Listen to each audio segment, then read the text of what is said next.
Okay, good afternoon, everybody. Welcome to another edition of Complete Sports Media's podcast. I'm your host, Darren Campbell, and coming to you on an Easter Monday. This will be a fun podcast. Lots of great NBA talk to talk about. The regular season is done. We got a day off in the schedule, and the play-in start tomorrow. Amazing UFC, phenomenal card that some of the best moments I've ever seen in my life. I'm pretty damn excited about. And of course, we got Jason Cameron breaking it down. So let's get at it. Hey, Jason, thanks for joining us on a holiday Monday. How was your Easter long weekend? Relaxing. Really took it easy. Cheered a lot though. Obviously, Saturday night, especially for the main event. I was very happy to see it turn out the way it did. And then it was amazing. And then Sunday, had dinner with the family and stuff, and it was good. Good dinner. Nice. Yeah. Well, you mentioned it. Tell our viewers and listeners what you had for a special Easter dinner. Okay, so there was actually two dinners. There was some dinners given over because my friends' sons were over, and so they don't like spice, so they couldn't handle what I was actually having. So what my second mom actually made for me was rice and peas and curry goat. This was her second time trying this dish, typical Caribbean dish, but she really wanted to do well on this second attempt. First attempt was close, but it wasn't quite there. And then this one, I'm happy to report she nailed it. It was fantastic. It was great. It was so good that what I tried to do was take all of it in my Tupperware. But apparently she wanted some and some for her son. And I said why, but she was pretty adamant that she still wanted me to leave some. So anyways, I did that. I was nice about it, so it was good. What are you talking about spice level?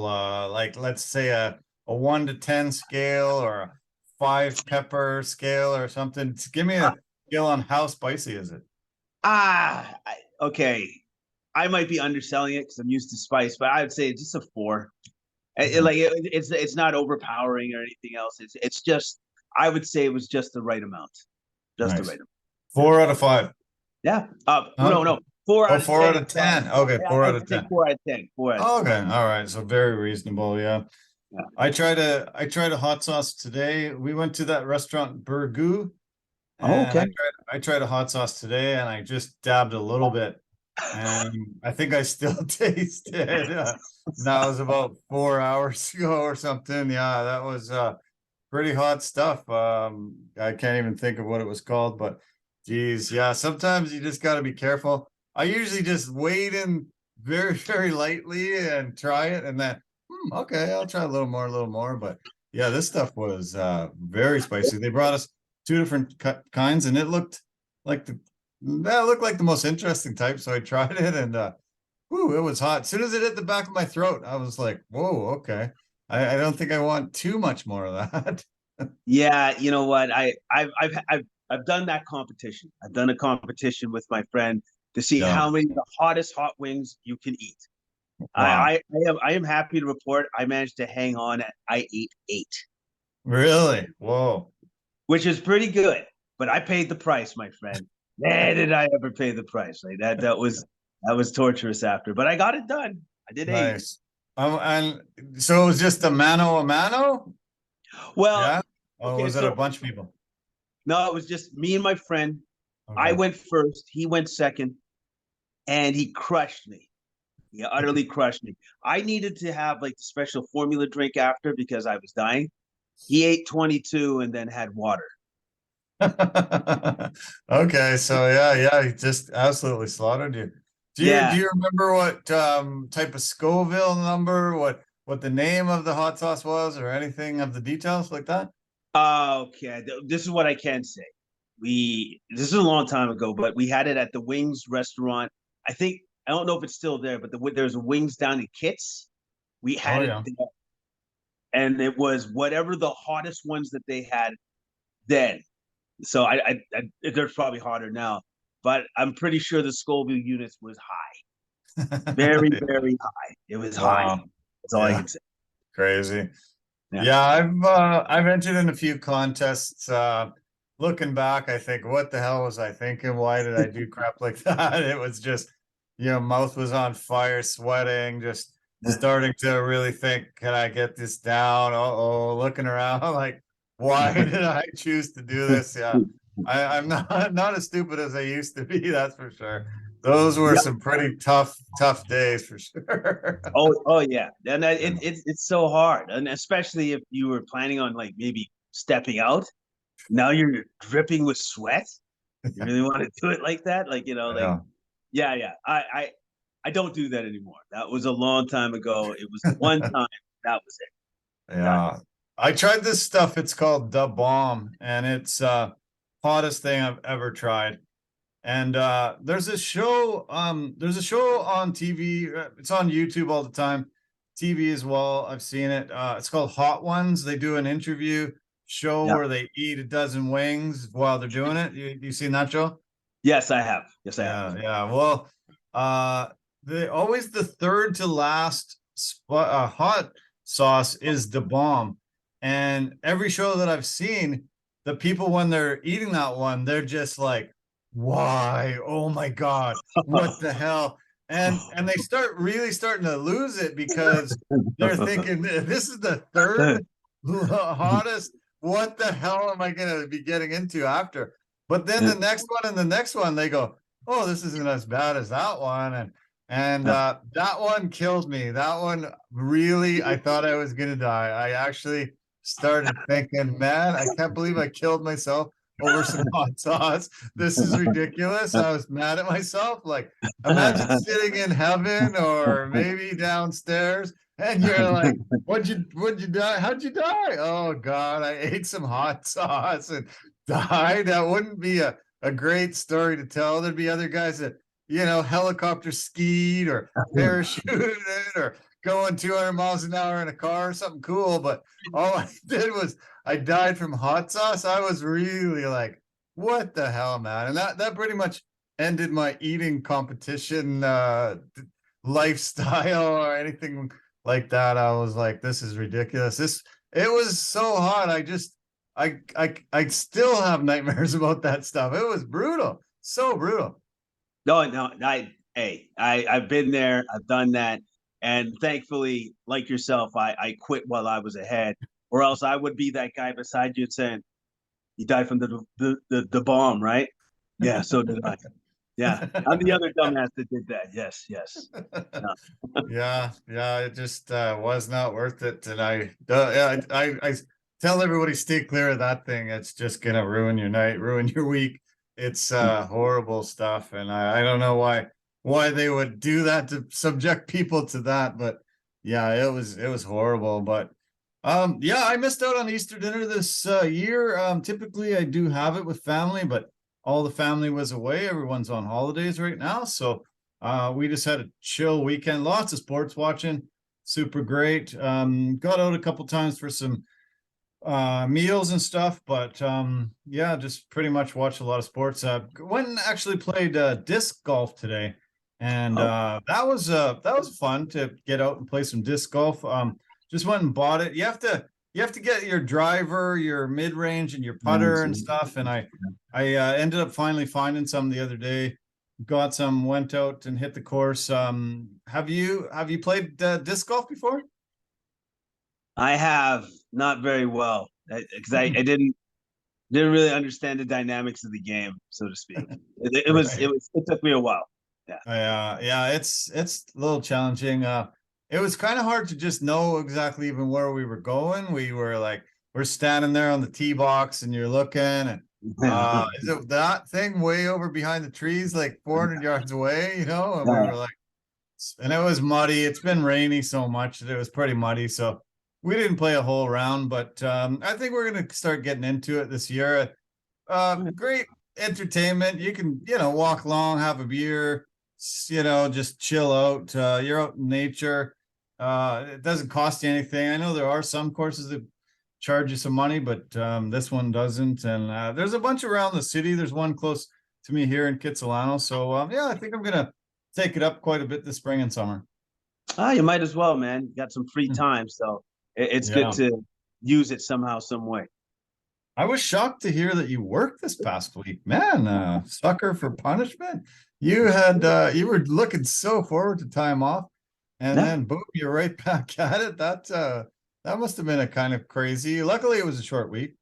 it was a short week, and I knew it wasn't going to be that many days, and I was just like, yeah, you know what, sure, because like Yeah. I did reach out to a friend, like I made a commitment to myself that if I'm going to reach out to friends and ask that if I get something back, then I'm just going to do whatever it was, right? Nice. And I also knew that it wasn't going to be for a very long time, so it wasn't going to be a big deal. So No, that's good. Yeah, well, good for you. Yeah, that's great. Good to get a few more bucks in the pocket. Now, yeah, you'll have a nice, easy, crazy, easy week ahead. So, this is going to be a great week. I'm excited about this week.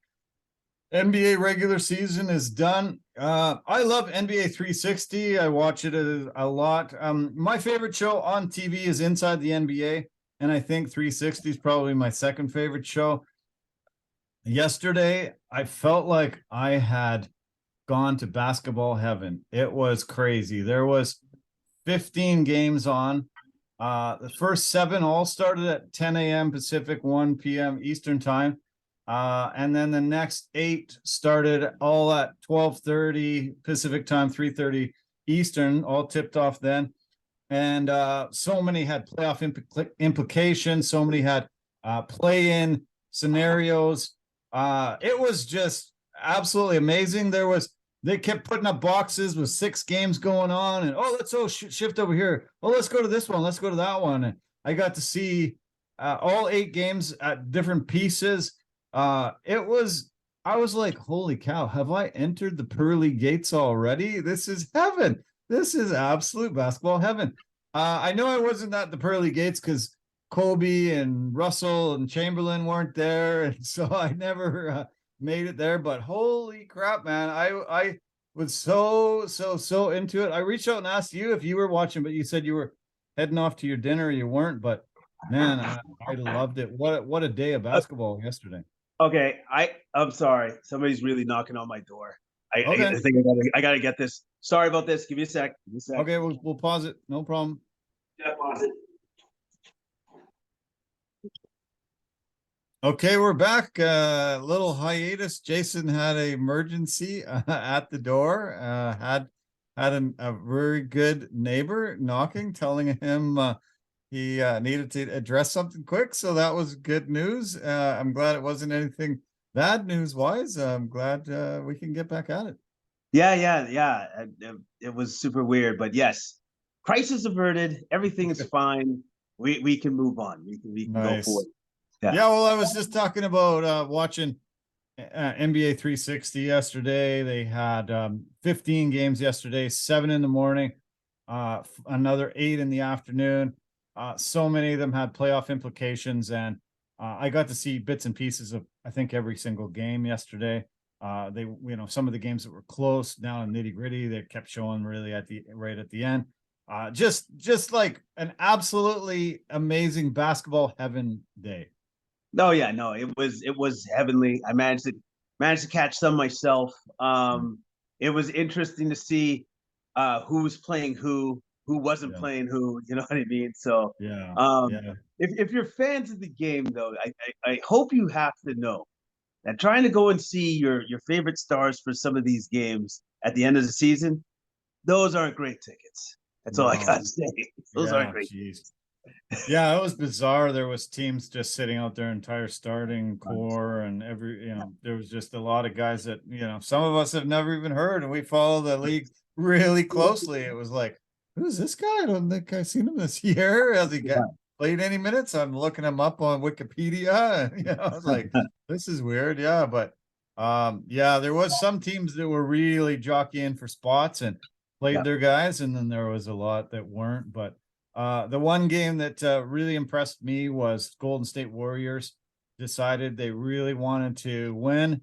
I was kind of surprised because I thought they would want to fall back into 6th place and face off against the Kings instead of the Suns in 4th. But they came out of the chute.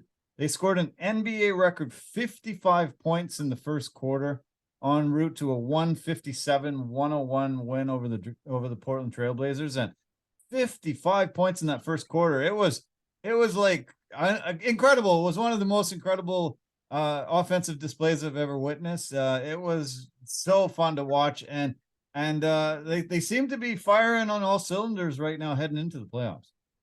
Yeah, it was awesome to see that that they had that sort of offensive efficiency that that Golden State can do, and now knowing that Wiggins is coming back, I think that's a big deal for that team. That's a big deal because I think I've said it before. They're not going forward without him. They can't go forward without him. They need him as part of that team for them to have success. And getting him back is huge. The only thing is now that can he get up to speed quick enough? Because he's going from not playing to playoff basketball. And that's going to be a very, very tough transition for him. Yeah, it's going to be really tough. He hasn't played in, I think, a couple months now, it is. And he's been, luckily it wasn't an injury he's coming back from. So, it's really just trying to get into game speed. I'm sure they're going to ease him into it. Luckily, they were able to get into that 6th seed. So they do have this entire week off. There won't be any basketball for the Warriors until the weekend. So this will help. Hopefully they'll be able to, put him through the paces and get him really ready. But, nothing can imitate a game other than a game exactly. So we'll see. But good that they have a solid position. They don't have to do the play-in. They don't have to worry about this week, and they get ready for next weekend. Yeah. They managed to avoid the play-in, and I think this is the best matchup for them. I honestly do with the Kings. Like the Kings are very good offensively, but kind of weak defensively, just like the Warriors. But although the Warriors have been able to pick it up in the last couple of games, so it's a favorable matchup for the Warriors. It's a series that they can win. I was really happy that the Warriors won and played so well, but I was really concerned, especially because Phoenix and the LA Clippers were playing each other, and Phoenix was ahead. Phoenix rested all their top guys, and I thought, what the hell is going on? Why are the Clippers, behind? And then I thought, oh, this is dirty.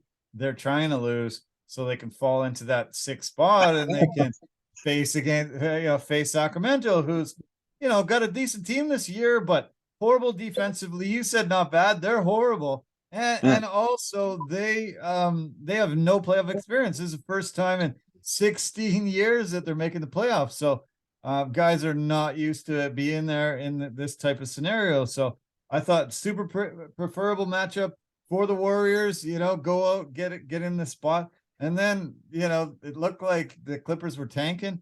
And then all of a sudden, both Kawhi, Westbrook, few of their, key pieces started playing well, and they ended up beating the Suns, got into that 5th spot, and now faced them. And it just worked out perfectly for the Warriors. You get a guaranteed spot, and you're facing one of the teams that I think nobody's really afraid of because of what I just said. Yeah. Nobody is, and like you said, they are poor defensively. I think I meant to say that, but thank you for the correction. They are poor defensively, but offensively they're rather good and efficient. There's certain things that the Warriors are just going to have to do to try to keep them in check, and one is try to keep De'Aaron Fox's hands off the basketball or limit him as much as they can, especially in the 4th quarter, because he's been the most effective guard in the 4th quarter with his clutch points when it really comes down to it. So that's somebody that they'll definitely have to pay attention to, lock down. But guess what? They now have their lockdown wing back in Gary Payton II. So I imagine that matchup between him and De'Aaron Fox is going to be happening a lot during this series. Yeah, I think so. You're right. Yeah. Fox barely played on Sunday. Only 18 minutes, 13 points. They played a lot of bench guys. Most of their starters got about 20 minutes, and De'Aaron came in just a brief. So I wasn't sure. It looked like he wasn't. I don't think he's banged up. I think they just started, resting a lot of their guys, get ready. The West to me is way more exciting than the East. The way the West has really not had incredible front runners. Denver's been up there all year. Memphis has been up there, but they're not scary like Milwaukee, like Boston. So I feel like it's kind of a toss-up who's going to come out of the West. And I think as long as you can get one of those 8 seats, I think anybody legitimately has a real shot at taking the West. Yeah, you definitely can argue that. I think the boogeyman out of those, especially the play-in teams, is definitely the Lakers. The Lakers are the ultimate boogie team. Like if Yeah. they, I mean, I ranked seven, and they could take it all, couldn't they? Seventh they ranked. And we don't often think a seventh ranked team, if they beat Minnesota, which they probably will. will. Yeah. We usually don't think a seventh ranked team has a legitimate shot at it, but if they stay healthy, I think they can take it all. Yeah, absolutely. And the key is staying healthy. LeBron did some Wolverine stuff to finally get back onto the court. Still don't understand how he was able to do that, but he did it. And as long as AD can just, keep himself out of harm's way and not damage anything, the Lakers got a really good shot. They got a really good shot, man. So, yeah.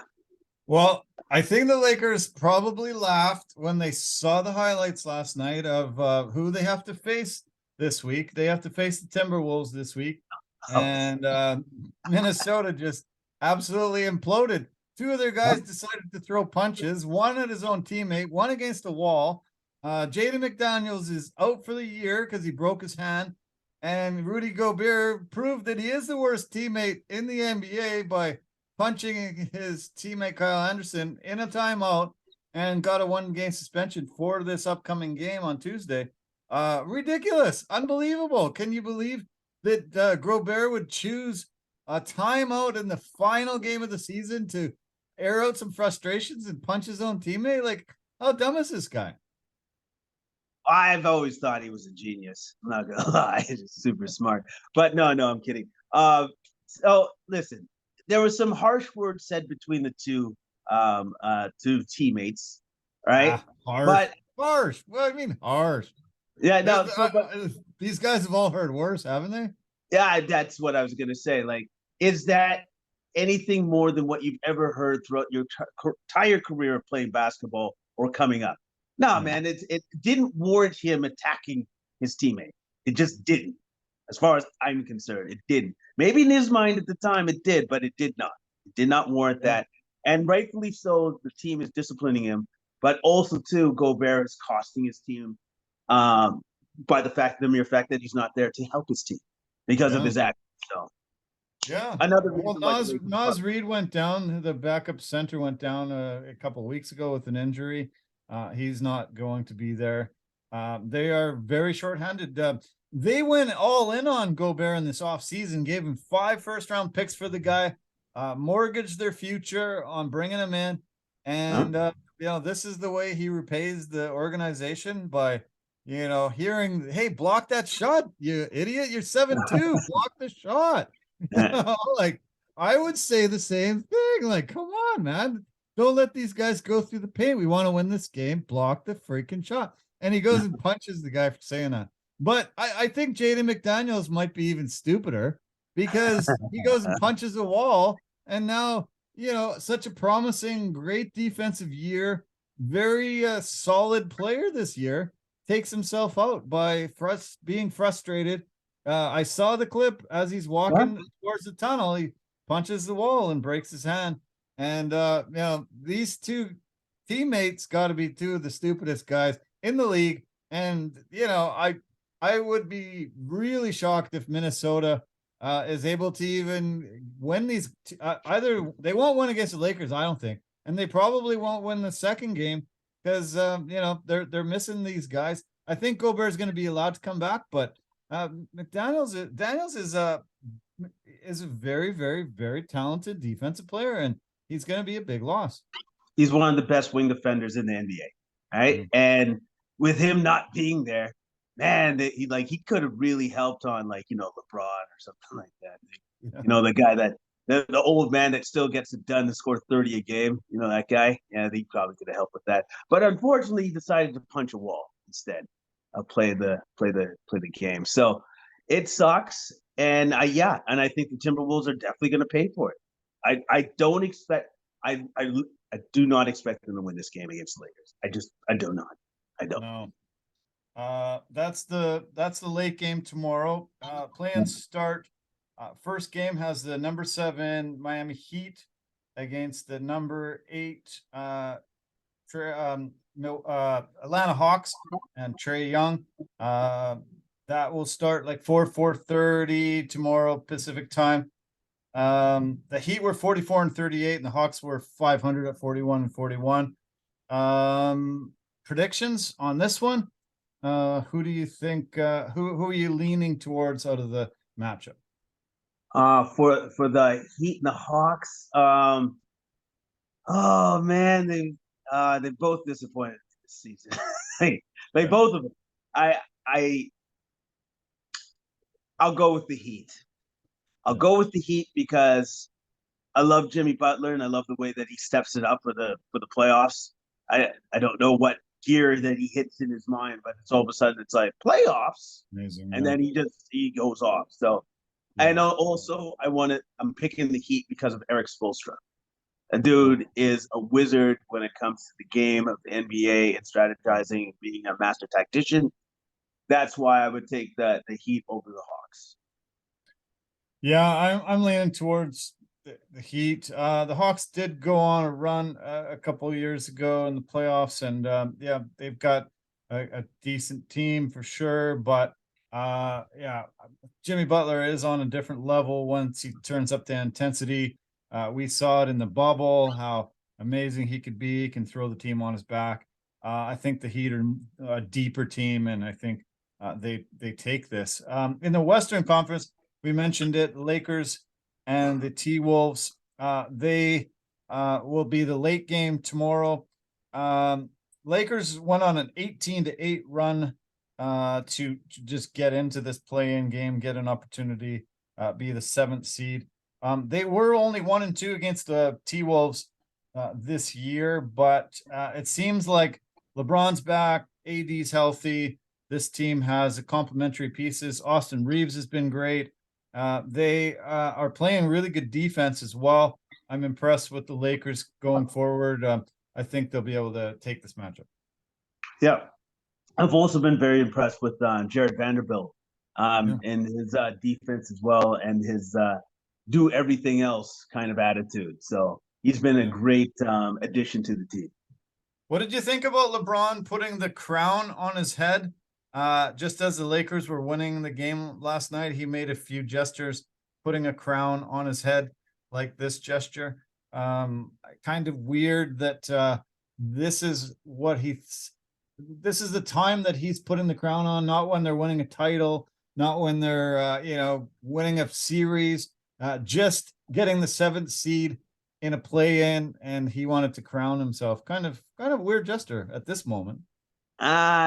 Yeah, or he's just like, I better try it on now because I might not be able to do it later.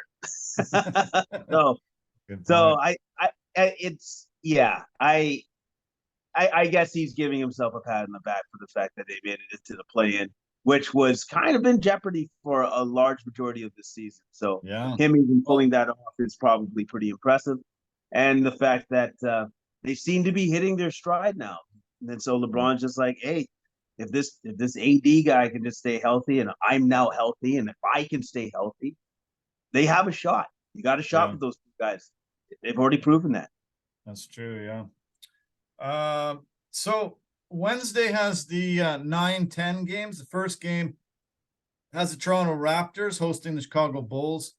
Toronto was 500, 41-41, such an up and down year. And here in Canada, we're just bombarded with Raptor stuff. So, tons about the Raptors. Not as much about Chicago, except obviously DeMar DeRozan getting to face his former team. Chicago was 2 games under 500 at 40-42. Last time they played each other, Toronto won 104-98 on February 28th. Both teams were 6-4 in their last 10. Both had such up and down years. It's really hard to know who's really going in hotter than the other. But because this game's in Toronto, got the hometown crowd behind them, I'm leaning towards the Raptors. Yeah, that would be my reasoning too. I would lean towards the Raptors because they have the hometown advantage. But like you said, both teams have been up and down. And that's like, even with the hometown advantage, it's not much of an advantage for the Raptors. You know what I mean? No, sure is tight. Yeah.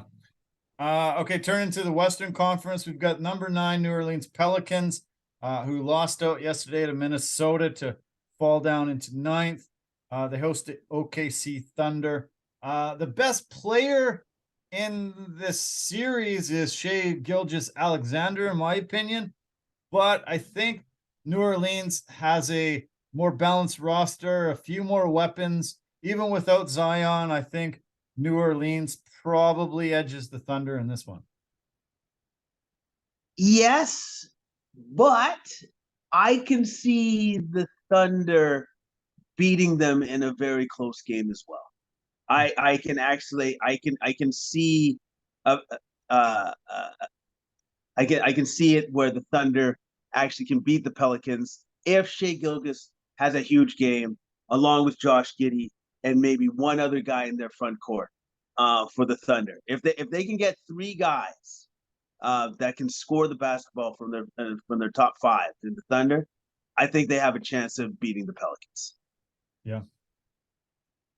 It's it's definitely possible. The Thunder rested a lot of their starters yesterday and weren't playing, but the Thunder do have a bit of depth there for sure. But I don't know. I just think that Shai just runs the show. I think New Orleans is going to put 2 guys on him, and I think I think that New Orleans just has a bit better depth. I watched most of that game yesterday, that Pelicans Wolves game, and wow, what a great game that was.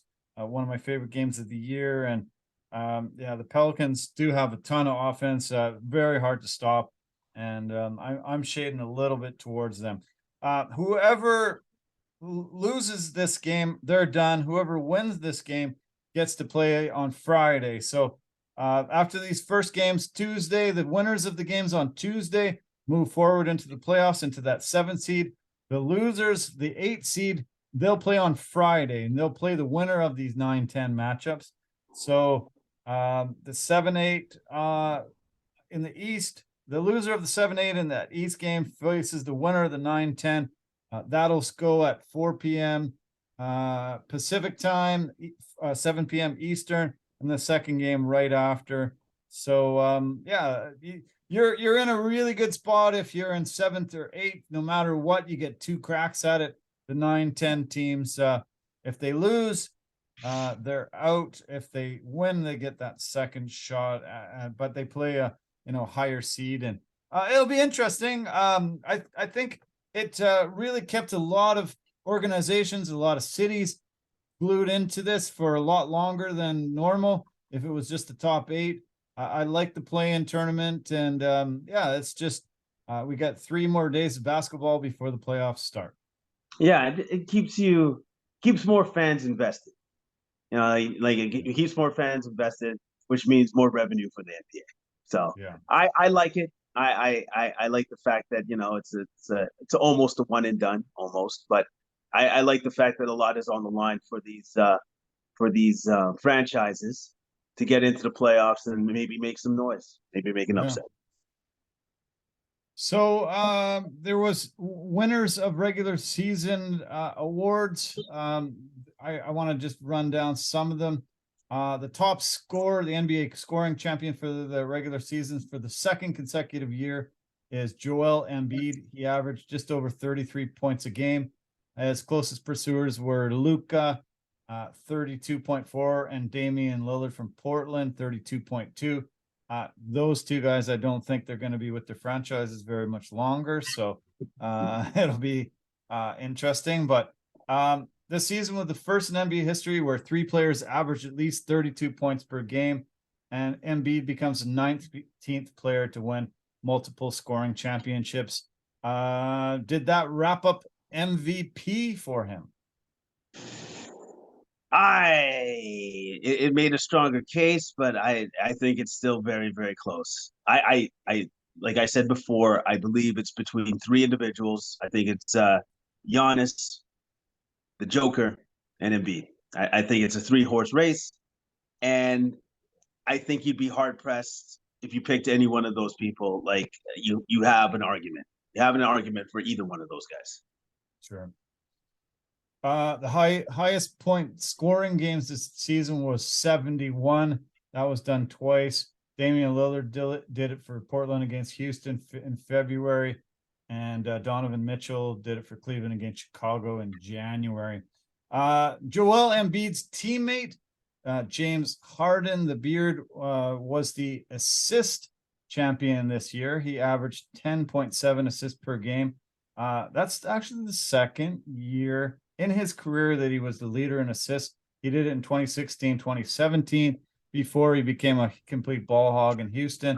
He actually used to dish the ball off back then. And yeah, two teammates getting top scorer, top assist man. Pretty good 1-2 punch. No, it's fantastic. It's great. Now they just have to apply it to the playoffs and make it count.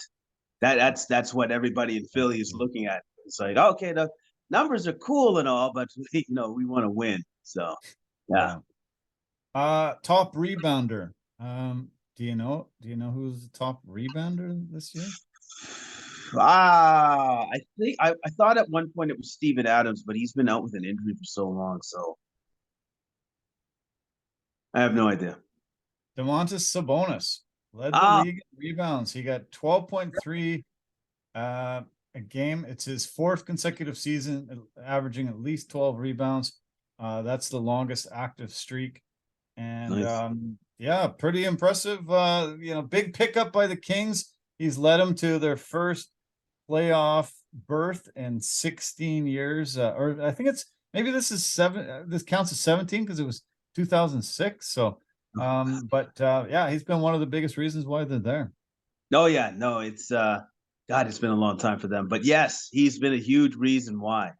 He's like your walking double-double, and he's been fantastic this year. Playing with De'Aaron Fox. They've got this chemistry, this relationship on the court, and they play very, very well off each other. So the most rebounds any player had in a game this year was 29 by Ivica Zubac of the Clippers in November. A Raptor is the leader in a category this year. The most steals in the NBA were OG Anunoby, just edging out Jimmy Butler for the steals title. OG averaged 1.91 per game, while Butler averaged 1.83. First Raptors player ever to win the steals crown. Pretty cool. And I really wasn't paying attention to this. I wasn't really aware that he was going to win this title. Neither was I until you said so. But hey, good for him. And also too, it just goes to show that he is one of the best defenders in the league. And if you do not take care of the ball, he's going to take the ball away from you. So good for him. Jimmy Butler did win the steals title in 2021. That was that bubble year we talked about. He was trying to become the 10th player with multiple steals titles. The most steals in game this year, 7. D'Angelo Russell and DeAnthony Melton both had 7 steals in a game. Blocks, Jaren Jackson Jr. gone back to back with the block champion. He averaged 3 a game this year. First player to lead the league in blocks in 2 consecutive seasons since AD did it, 2013-14, 2014-15. And Brook Lopez had the most blocks in a game this season. He swatted 9 against Brooklyn in March. 9 blocks. That's pretty impressive. That's pretty impressive. Yeah, and Brooks up for Defensive Player of the Year. And will definitely helped Milwaukee with the best record in the league. Most 3-pointers in a season was Klay Thompson. He got 301. He got 6 in the final on Sunday. He's only the third player to make 300 threes in a season, obviously with Steph doing it 4 times and James Harden did it. The year after he got all the assists title, he decided, no, I'm going to shoot 300 threes, and he did it for Houston then. And Damian Lillard had the most threes in a game this season. He got 13 in his 71-point game in February. So pretty cool. A lot of great titles for teams. I know a lot of people don't care about regular season, but good for a lot of these guys to get some hardware. Yeah, it's good to get the hardware. It's good to also to do that well so you can improve your contract situation when the contracts come up. So yeah, good for everybody. Good for them. Sacramento led the NBA in average scoring at a little over 120 points a game. Denver was the best team from the field, shooting a little better than 50%. And from the line, nobody was better than Philadelphia. Foul line and 3-pointers. Philadelphia was the best. They made 83.5% of their free throws, and that was the second best rate in any team in history. And the Clippers made the Clippers were the best at 83.9 in 2021. And then the 76ers shot 38.7 from 3-point range. Golden State had 38.5, so just almost the same. Warriors made 1,363 threes this season, a single season record. So pretty cool, pretty impressive. And I think that record's just going to get pushed and pushed and pushed year after year after year. Oh yeah, that definitely is going to happen. The more these teams take threes, the more these records are going to go up and up and up. Okay, so a few things I want to mention. I do want to go into a few of the playoff scenarios, but I do want to mention Udonis Haslem. Played his final game, super long, incredibly great career for the Miami Heat, a guy that they've relied on as that veteran presence in the locker room, on the bench, and a guy that has become one of people's favorite teammates of all time. They rolled out a rocking chair yesterday. He sat down in it, and then they gave him an opportunity to score like he hasn't in years. He got 24 points. He hasn't scored that many since 2009. He got a career best 3 threes. He even got an alley-oop dunk. And good to see him recognized this way. Never a star, never a huge player on any team, but a great role player and a guy that Miami has really been blessed with for so many years. Good to see him go out this way with so much recognition, tons of people in the building giving him his due, and it was really cool to see him, just being recognized for his contributions to the game and for the Heat organization. And he was undrafted. He was undrafted when he came in, so for him to have created all of this for himself is just monumental in scope. A lot of his peers have given him his flowers, as he justly deserves.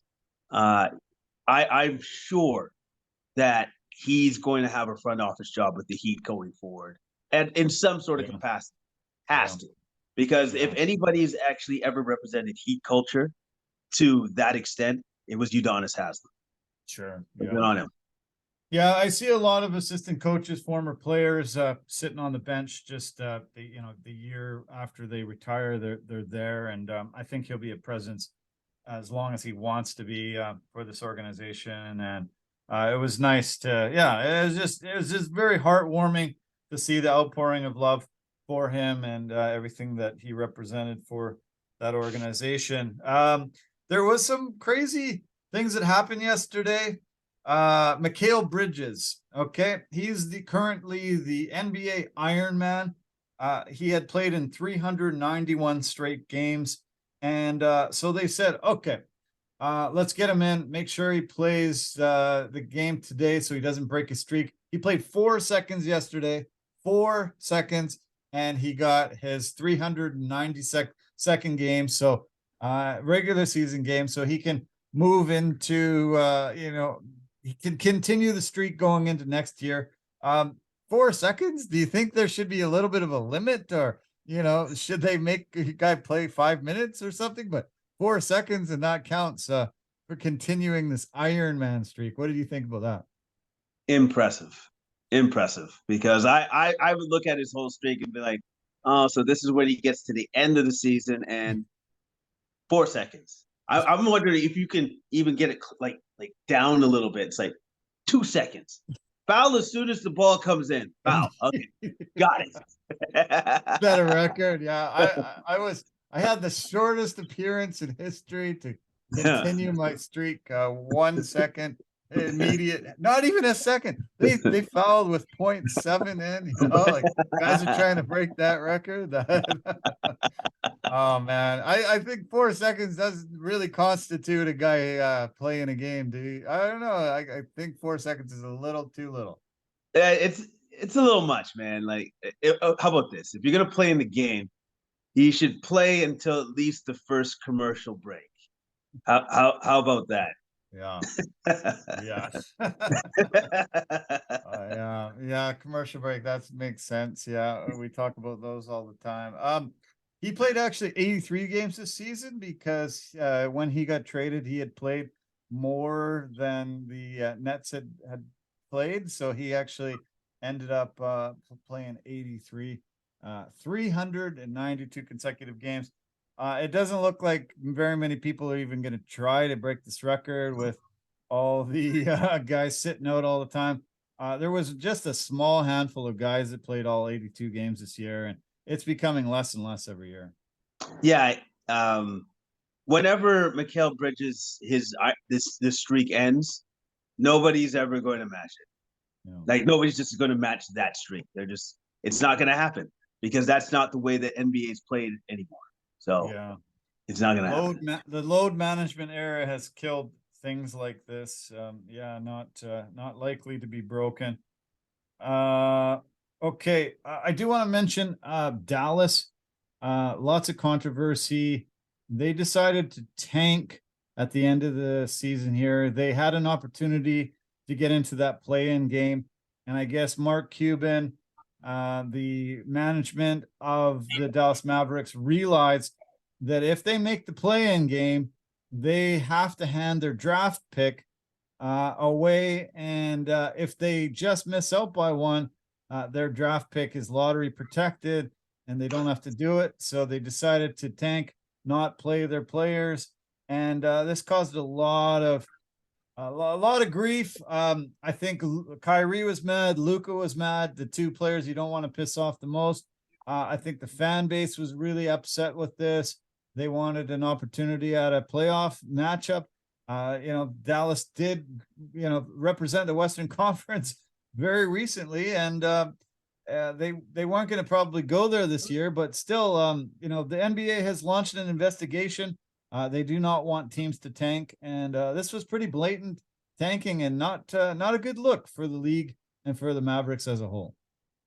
It was blatant. Yeah, it was blatant. I believe even Jason Kidd as a coach just said, well, this is what he wanted me to do, so I did that. So there you go. Yeah. And so, it was pretty clear what they wanted to do. And I believe if that pick, if they didn't lose and the pick was taken away, it was supposed to go to the Knicks or something like that. So they screwed over that organization too by not playing it straight. You know what I mean? So yeah. I don't know. I don't know if there's any way to fix that. First off, I don't know if there's any way to even possibly fix that, because let's say, okay, so the NBA goes to Mark Cuban. All right, well, I'm going to have to fine you. And Mark Cuban goes, I'm a billionaire. Sure, go for it. Cool. And then it's over. You know what I mean? It's just it's like a non-issue. So, it's going to happen. It's going to happen. It sucks, but it's going to happen. The thing that they should be super concerned about is, what is their GM doing? Yeah. The roster construction that they had, before that Kyrie trade, they were in 5th or 6th place in the West, and they fell all the way down out of the playoffs. 13th, yeah, bam. fifth worst record in the NBA when all was said and done. That's Yeah. that's a pretty bad fall. Yeah. So if I'm Mark Cuban, I'd be looking at my GM going, all right, that did not go well for you. Either you try to fix this for the next season and somehow get Luka back on board, because he seems super pissed off, and that doesn't make me happy. So, like, literally, whoever that GM for the Mavericks is, he's got to fix a lot of things. I think he was like a former night guy or something like that. But either way, that dude has a lot of work on his plate to do, because the way that roster is constructed for the Mavericks is not it's no good. It's not good enough. It's not good enough to compete. And it's definitely not good enough for Luka Doncic. Nico Harrison is the GM for the Mavericks. Yeah. I think it's gonna piss off Luka, and he is signed through 2025. He is 32 now.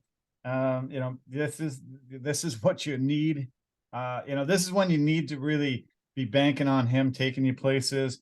Next year he's worth $42.5 million on their salary cap, and this is probably going to upset Kyrie as well. Kyrie decided he will decline any exit interviews, which is typically not done by a team once they get eliminated. He decided, no, he's not going to talk. He had said that he would talk as the season wore down. He said, I'll talk to you after the season about my plans.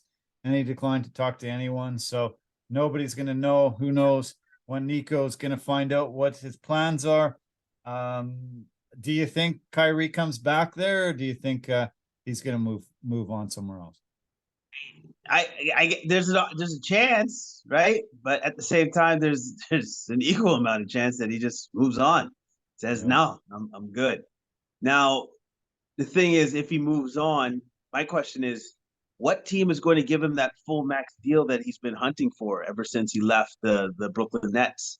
What team is going to give him that? And is that going to be a team that he wants to play for, knowing that that team might not have a shot at getting into the playoffs or playing seriously for a title? Like, I very much question what franchises are willing to give Kyrie the money, knowing his past history. So. Yeah, it doesn't bode well for many teams. Two teams decided to move on from their coaches already. Detroit Pistons decided to shove Dwayne Casey up into the upper office and will replace him. Pistons were the worst team in the league this season. They finished dead last. They have the same percentage as the Spurs and the Rockets to get the number 1 overall pick. All three, 14% chance. Then it's the Hornets at 12.5, Blazers at 10.5, and then it goes down. Magic, Wizards, Pacers, Jazz, Mavs, Thunder. Magic get a pick from the Bulls. Raptors are at 1% to get that number 1 overall pick, and the Pelicans are last at 0.5%. So nice. Yeah, that's how it's shaking down in the draft lottery. Okay, there are 4 matchups set already for the playoffs. We have in the West, we have number 3 Sacramento against number 6 Golden State. Warriors won the season series 3-1 this year, and we've mentioned this already. We've talked a bit about it. I think Golden State bringing back Wiggins, having GP the number 2 back in there. I think they finally figured it out. They don't get home court advantage, and that's a little bit of the trouble here. They were 11-30 on the road this year, but does Golden State knock out the Kings in your opinion? You know what? I think it's going to be close, but I'm going to give it to Golden State. I'm going to give it to them because of their championship pedigree. I'm going to give it to the fact that Wiggins is going to be coming back with them. I'm going to give it to them because of the fact that they have GP2 that can shut down or at least limit a lot of the offensive guards of the Kings. And I'm going to give it to them because they got Steph Curry. Yeah, I'm leaning towards the Warriors. I think it goes 6 or 7, though. Hopefully only 6, because goes 7 and it's back. in Sacramento, and it's always tough to win on the road, especially in a game 7. So we'll see. But okay, the other series that's already set is the 4-5 series. That's the Phoenix Suns hosting the LA Clippers. They had that game yesterday. It was probably something that we can't gauge on because Phoenix sat down most of their starters and regulars. Clippers are without Paul George still, and that's going to be a big loss. Since KD's came into the lineup for the Suns, 8-0, and yeah, to me this is a not really that compelling of a series. I think Phoenix could probably take it in 5. I agree with you, especially with the fact that the Clippers are missing Paul George. Like that's a huge blow to them because you're going up against a Sun team that has KD added to the roster. As soon as you add that dude to any roster, you got yourself a legitimate shot at making a title run. And Booker has benefited from KD being there because he's not seeing their best defenders anymore. He has more open space to roam, to do his thing. Yeah, I think the Suns are going to be a handful for this particular playoff run. Yeah. Okay, the East, we've got the 3-6 matchup. That's the Philadelphia 76ers against the Brooklyn Nets. Brooklyn was not supposed to be here. I thought Brooklyn, when they made the trade, got rid of KD, got rid of Kyrie, were really just in rebuild mode. They stayed in that 6th position and played pretty decent down the stretch. Philly is, the better team probably on paper. Philly was 54-28 and Brooklyn was 45-37. But I think this is going to be a pretty compelling series. I've really enjoyed watching Brooklyn. I think they have an opportunity to make this a tight series. If the Sixers, both Embiid and Harden, who we talked about earlier, having great years, play up to their potential, Philly should win this. But I think this is going to be an interesting, fun series to watch. I think that the 76ers should win this series kind of easily because considering the difference in rosters and the superstars that the Nets lack and the superstars that the 76ers actually have. That's why I believe this should be an easy series for the 76ers. As long as James Harden doesn't get into his own head and just makes the game easier for himself and lets Joel Embiid lead. As long as he does all of that, because Joel Embiid has been their leader, I'm sure that's not going to be even a question. And if Tyrese Maxey can have those cool Tyrese Maxey moments where all of a sudden he explodes for over 35 points in some of these games, I think 76ers should not have a difficult time with the Nets. I've been shocked at Tobias Harris, and he seems to have fallen off a cliff. I'm not sure what's happened to him, but he was a definite third man that you could count on. This year, he's been quite invisible and really not playing up to his standards. I'm not sure what happened to him. Do you have any idea? I think Tobias has just been struggling with like the shooting, or actually, I would want to say just trying to fit into the offense. And I don't know if he's found exactly where he should be in that offense. Hopefully now he has a better idea since they're going into the playoffs and stuff. But because I've always looked at it and I thought that the 76ers, their top 3 was Maxey, Harden, and Embiid, especially with Maxey just playing the way he has the last couple of seasons. So again, I believe that the 76ers should have an easier time with this against the Nets. Okay.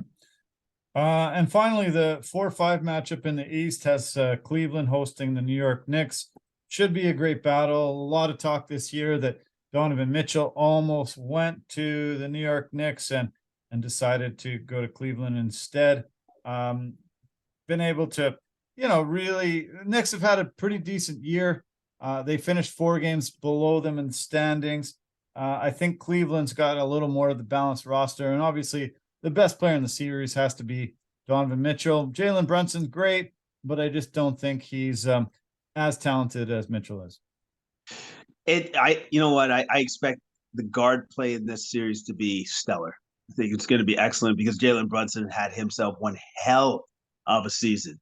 He had such a good season that people are like, So, Mark, why didn't you pay that guy and just have him stay instead of doing what Yeah, you did? Right? yeah, That's how good of a season he's had. So, that being said, I personally believe out of all of the series, this is going to be the most entertaining. I think this yeah. is going to be close, and I think whoever takes it is going to take them 6 to 7 games. Okay. As I mentioned a bit earlier, I think the East top two teams are just far and away better than everybody else in the league. I think whoever makes it into those 7-8 slots this week, they're just swept. I think they're just both going to be gone right away. The West, a lot more interesting. I think a lot of fun to watch. I don't think anybody's really super scared of Denver or Memphis, and we'll see those 7-8 teams emerge, and they might have an opportunity to get some big upsets and just shake up the West. So we could see, sort of a March Madness type of a thing where lower seeds are emerging and becoming the top teams in the West. Yeah, it could definitely happen for sure. And I think it might definitely happen if it shakes out that the Lakers play the Grizzlies. If that's actually the matchup, I think the Grizzlies should be somewhat worried. They should be Yeah, somewhat worried. yeah, you're right. Oh yeah, and I didn't mention Steven Silas. After the Houston game on the weekend, he was fired from the Houston Rockets. Terrible year. Lots of interesting candidates as possibilities there. Nick Nurse is a name that has been really bandied about. Frank Vogel, amongst some others. And James Harden was actually working out in Houston over the weekend. Pretty bizarre. Um, he seems like he might want to go back there. And yeah, I was pretty shocked to see some of the pictures of him working out in Houston as he's getting ready to take the 76ers as far as he can in the playoffs. So what a weird guy. Another strange guy that I don't know how he ticks and why he's the way he is, but pretty bizarre. Marches to the beat of his own drum. He most certainly does. I don't.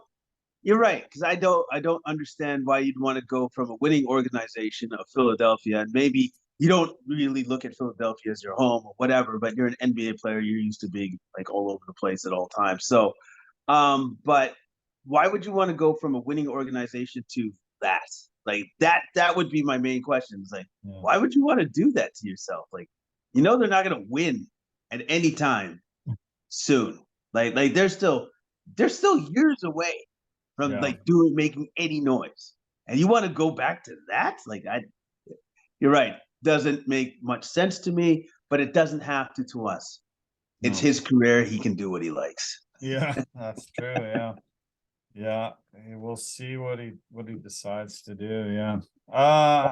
Yeah, I do want to talk about the UFC, but why don't I just make a couple mentions about the NFL first?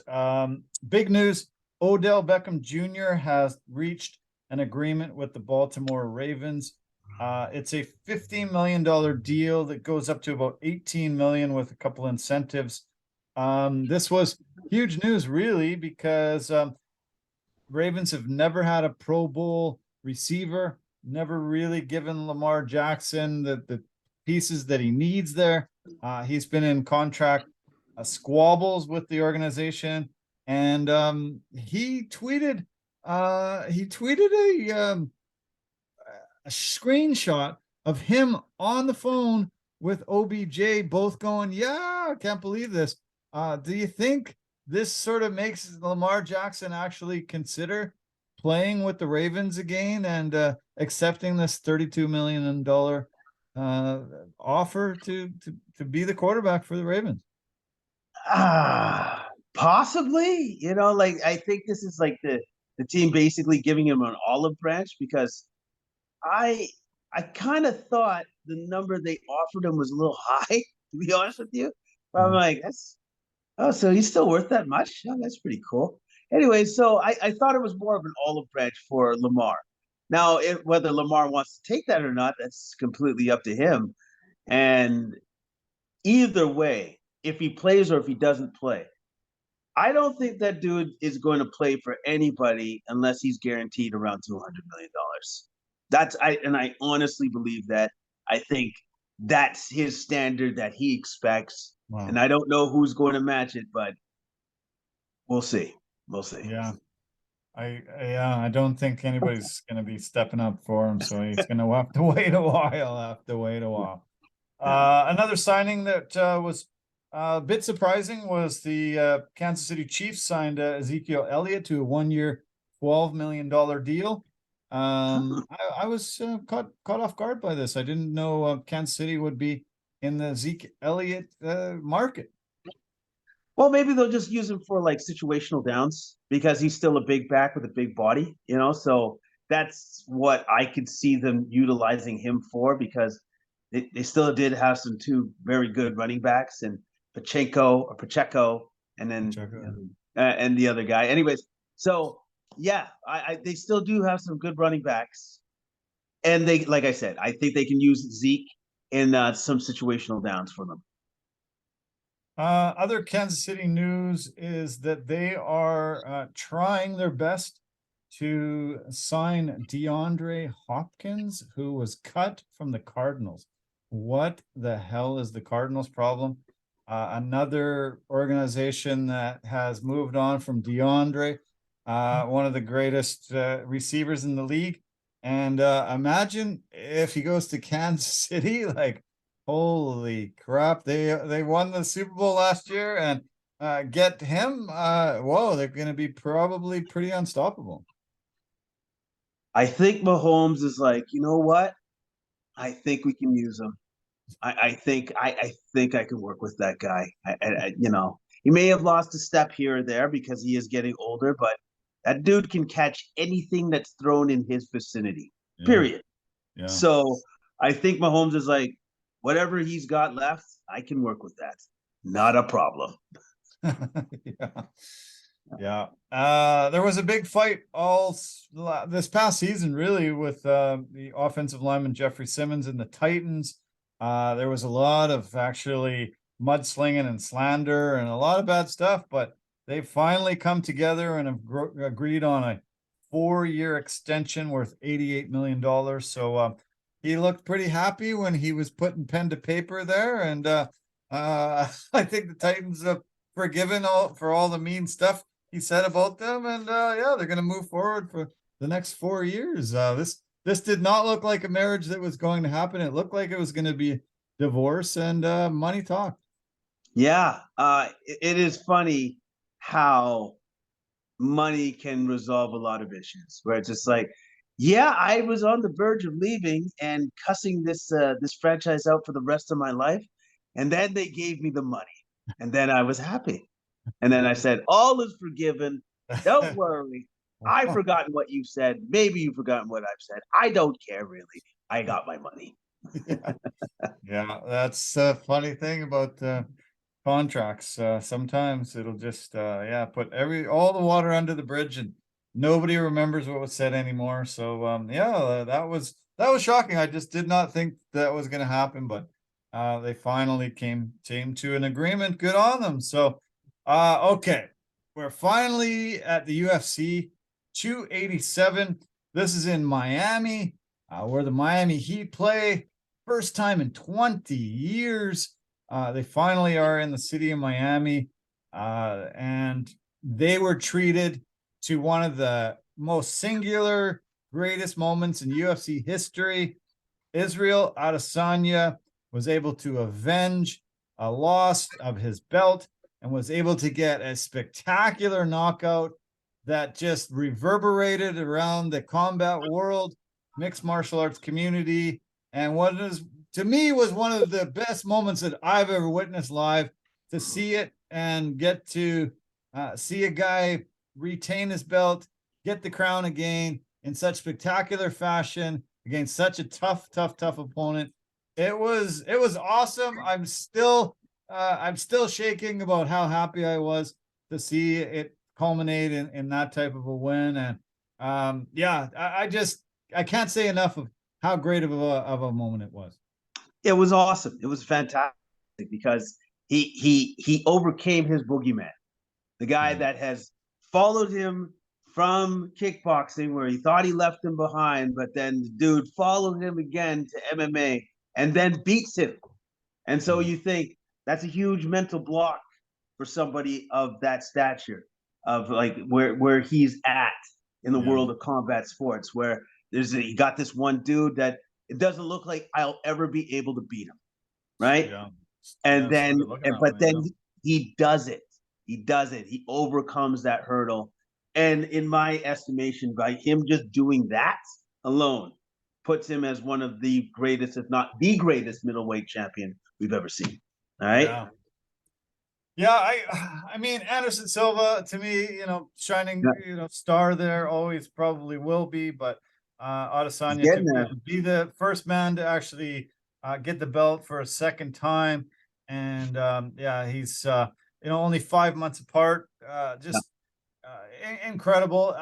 This rematch started reminding me of Leon Edwards and Kamaru Usman, and we saw what happened in that rematch. Leon seemed to have just taken that belt away and then, rode off into the sunset and said, hey, I'm the better man now, move aside. And I was worried about Adesanya that happening to him, but him play possum a little bit up against the cage and let this guy beat on him a few times, and then to just land those shots that just rocked him and just was such a signature moment. He jumps back and he shoots a few arrows into him. He mocks his kid while he's in there. He uses the platform to tell everybody, go for your life. Anything that you want to accomplish, you just go for it, because dreams can come true, and this is a possibility. Just have to go for it.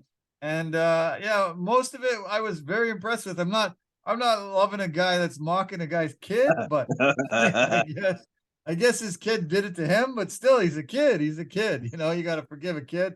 But the rest of it, couldn't be happier for a guy, and super happy that we saw somebody retain their belt, get it back after such a huge loss, and something that's just got to demoralize you, really, really depress you, hard to overcome. Like you said, it's a boogeyman, a guy that's beat him 3 times in 3 matches, him to overcome it and get this. I think I'm going to remember this forever and ever as one of those very, very shining moments in UFC history. Yes, for me, for sure. One of the best post-fight speeches done in the octagon I've ever heard. That was fantastic. Like, basically with the message of go for your dreams, put yourself out there, work hard for it. You can achieve anything. I just did. And I've never been happier in my life. Right. So that was awesome. That was a great message. But I love this other message, which is this, Darren. You don't have to forgive children. You can be petty. He said that too as well. And that's okay as well. He was feeling himself. Hey, they made up afterwards, so it was fine. Yes, I called out your child. Yes, I pointed at him as he was crying. It was fine. All right, cool. We moved on. All right. But his son's gonna have to go through therapy for years and years and years, paying off a psychologist. I just saw my dad get knocked out super bad. I was crying. And then the guy mocked me. Can you believe it? This old man mocked me. He fell on the ground and flopped around. Oh my God. It was pretty crazy. I didn't actually realize that he was doing it towards his kid at first, and I laughed. I thought this was hilarious little movement. And then when I found out he was doing it towards Pereira's kid, I was like, ooh, that's low. That's low, but so it was a crazy moment, that's for sure. No, so when I found out that he actually did it to his child, I laughed harder. I laughed so much harder. I'm like, oh yes, nobody's safe from Izzy's wrath. Nobody. yeah. You said the word petty. That was the definition of being petty. Holy crap! Yeah, to actually even think about going and mocking the kid. Like, holy crap. Oh, man. Whatever turns you crank, whatever makes you motivated, but your kid, the guy's kid, like, holy cow. Hey, when you're on top of the world, you got to remember all those that doubted you on your way up, that did that to you. Even children, I'm sorry, you're gonna get it. You're gonna get it. Yeah, it was a great show in Miami. Loved it. Dana White said it was 19,032 sellout. The gate was almost $12 million, 11,943,000. And he said it was the sixth largest gate in UFC history, the largest in that arena ever. He said, incredible. Got to come to Miami every year from now on. He said that the city in the past 20 years has just grown leaps and bounds, and he was super impressed with it. The one thing that impressed me the most was the outpouring of love that we saw for game bred Jorge Masvidal, who decided that this would be his swan song, a great way to end a 20-year mixed martial arts career and go out in front of the hometown crowd and do his best. Wasn't able to get the victory, but was able to acknowledge the crowd, say thank you for 20 amazing years. I'm a multi-millionaire now, changed my life. I've got lots of things to do after this. I appreciate all your love and support. And it was nice for him to have that platform, get that ability to go out on his own terms like that. Yeah, it was awesome. Awesome to see. He's done a lot for the sport, but more importantly, he's done a lot for himself. Came from nothing, built this up into something that I can be super proud of and have for my children going forward for the rest of their lives, for the rest of my life. So he should be ultimately proud of that. It was cool to see his two daughters and son in the octagon with him, as he walked out. But also too, I got to give Burns credit, man. Burns brought it. He's definitely one of the best in the division. And he won, I would say, more so definitely when he took Masvidal to the ground within the grappling exchanges. He was clearly the better grappler out of the two, wore him down eventually. And Masvidal had his chances on the feet, but not many. Yeah. I saw Jorge talk today, and he said, I was leaning this way to the retirement because I had noticed that when I told my brain I wanted to throw a punch, it took a couple of seconds for it to happen. And I've heard this from a lot of fighters who've decided to hold it up, hang it up, where they're not doing it the same as they always did. It just your brain says punch and it's gone, not a second delay. And when you're fighting top level guys like he always has, your 1/2 second delay is going to have them out of the range and have them coming back with more weapons towards you. You got to realize that. Luckily, some guys do, some guys don't, but he has realized that he's a second too slow and he's not able to compete with these guys anymore. 20 years in combat sports and MMA, and how many more fights has he had in his career before he even entered this? I remember watching him in these backyard brawls that Kimbo Slice put on, and these are just unsanctioned brawls in backyard and the ghetto in Miami, and he's taken a lot of punishment over the years, even though he's been one of the greatest guys we've seen. The BMF champion. I loved it that he was able to change his life with a flying knee against Ben Askren, and it just suddenly made him, this guy that everybody loved, everybody wanted to see. Everybody thought, hey, this is the typical example of a guy going from nothing to something and really being a shining example of a great career arc. And, it was nice to see him have those moments of glory. And the last few years, he's been, one of the guys that we mention the most and talk about, and a really great way to finish a very distinguished, long career. Yeah, I know. It was a great way to finish it. He like, again, he's he's been around for so freaking long. Yeah. Like you forget how long he's actually been around for. And I want to say good timing on him to retire because I think anybody that's been around or doing combat sports or just been fighting for even longer than that, eventually you get diminishing returns on your body and on your brain. There has to be a point in time where you have to say to yourself, okay, so if I'm having this tape delay on throwing punches and strikes, what does that actually tell me about what my brain is, what's going on up here? Right. Right? You know what Yeah. I mean? It's like Yeah. if We you got to start be worried about CTE and crap like yeah, that these days. Yeah. I mean, we saw it in boxing. It wasn't as apparent in other, combat sports because boxing's been around for hundreds and hundreds of years. Mixed martial arts really is only, 30-year window here. We're not seeing old fighters, having the cognitive delay that we saw boxers have, but a lot of these guys are going to have some difficulties and issues and problems. And he still seems with it right now. Hopefully he, can have a really long life going forward. But if you're taking punishment where you're not sharp, your abilities have diminished to the point where you're taking a lot of abuse, maybe your life expectancy and the ability to hold off that CTE diminishes down to only a few years of quality, and we don't want to see that. no, you don't want to see that. And I think the sooner fighters can realize what's going on with themselves and take the necessary steps, and if it means retirement, then retirement it should be for quality of life. There was 3 fighters on this card that had 50 mixed martial arts fights, and all 3 of them lost. And we have seen some retirements this past year or two, guys that are getting into that 40, 50 fights in the cage, and a lot of them, they should realize it's time to walk away.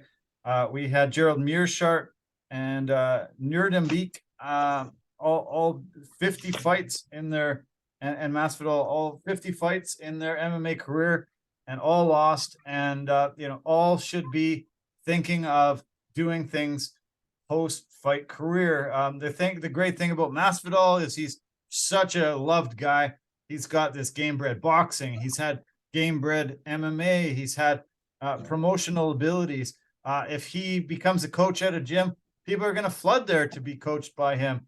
I think he's going to have a very successful post-fight career, and I hope a very long life.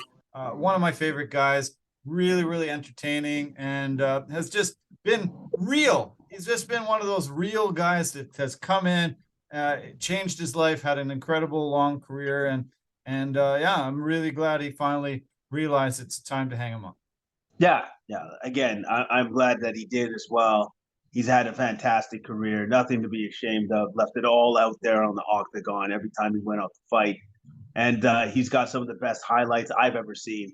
And he's given me that. So good on him. I hope that whatever he ends up doing, which obviously part of it is the game bred boxing, but whatever he decides to do, I'm sure he's going to be super super confident in it and super successful doing it. Yeah. I do want to mention that they made another Hall of Fame announcement over the weekend. They said that the fight between Rory McDonald and Robbie Lawler from 2015 will enter the Hall of Fame as one of the singular best fights in history. This was one of those epic brawls that you just will never forget if you were witness to it and watching it. Pretty great. I was disappointed that Rory wasn't there. Robbie was in the crowd. I don't know why Rory wasn't present, but he will be present when they have the ceremony in Vegas during International Fight Week, I'm sure. And that this fight deserved this recognition. Oh yeah, that fight was ridiculous. Like that was one of those fights where I could honestly say those guys left pieces of themselves in that octagon they will never get back. Yeah. It's there. It's just there. And it was one of the most brutally amazing fights I've ever seen. Yeah. And it was an absolute honor to be able to watch those guys go to war toe to toe. And may the best man stay standing, literally. Totally. Yeah, exactly. It was incredible. I think I heard Joe Rogan say that it was the closest that he thinks he's ever seen someone to die. Rory McDonald die in the cage. He said it was crazy. He saw the color completely leave his face and his body, and when he finally just decided he had enough, it was yeah, he said it was a moment that he will never forget. And yeah, the heart on him, I think it actually it showed to me, it showed Rory McDonald was a young guy who decided to get into MMA. I think not for the same reasons that a guy like Lawler does. And I think the heart of a guy that comes from the streets, comes from a rough background. I think when they have a battle like that, the heart of that guy comes forward more than a guy who's an incredible athlete who just is really skilled at mixed martial arts, but doesn't come from a tough upbringing.